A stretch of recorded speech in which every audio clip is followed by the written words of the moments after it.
एक जिंदा आदमी हूँ और जिंदा आदमी एक पक्ष में होता है। मुझे उनसे नफरत है जो किसी पक्ष में नहीं होते, जो बेफिक्र रहते हैं। यह कोई शायरी नहीं है, एक सच्चाई है। एक ऐसी कविता जो हिंदू और मुस्लिमों के बीच पनप रही उस दरार को दिखाती है जिसे हम नजरअंदाज नहीं कर सकते।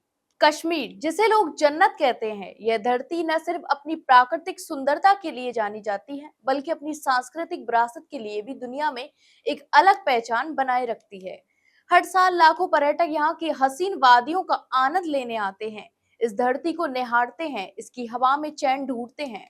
लेकिन इसी जन्नत में जब गोलियों की आवाजें गूंजती हैं, जब आतंक की परछाई इन वादियों को ढक लेती है, तो दिल कांप उठता है। हम बात कर रहे हैं अनंतनाग जिले के पहलगाम में हाल ही में जो आतंकी मामला है उसकी, जिसने पूरे देश को झकझोर कर रख दिया है। यह हादसा उस वक्त हुआ जब कुछ पर्यटक कश्मीर की खूबसूरती में खोए हुए थे और वहां की सुंदरता का आनंद ले रहे थे। लेकिन अचानक इसी बीच कुछ आतंकी आते हैं और गोली बरसाना शुरू कर देते हैं। किसी का पति तो किसी के मासूम बच्चे, सब कुछ चंद मिनटों में खत्म हो गया। इतना ही नहीं, आतंकियों ने धर्म की पहचान भी पूछी, कलमा पढ़वाया और जो नहीं पढ़ सके उनके सीने में गोली मार दी गई। यह कोई पहली बार ही नहीं हुआ है जब आतंकियों ने पर्यटकों पर हमला किया, बल्कि यह हमला अगस्त 2000 में भी हुआ था, जब अनंतनाग और डोडा जिलों में अमरनाथ यात्रा के दौरान आतंकियों ने हमला किया।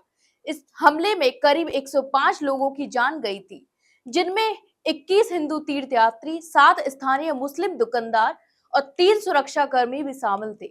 यह हमला अमरनाथ यात्रा के दौरान हुआ, जो हिंदू धर्म के अनुयायियों के अत्यंत महत्वपूर्ण है।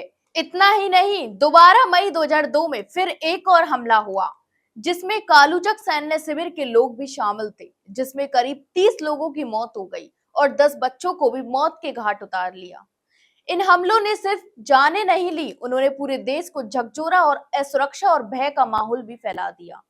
अब सवाल यह है कि अगर यही सिलसिला चलता रहा तो यह देश एक दिन बिखर जाएगा और हम अपने देश को इस आतंक के साए से कभी बाहर नहीं निकल पाएंगे। इन हमलों से अब देश की सुरक्षा पर भी सवाल खड़े हो गए हैं।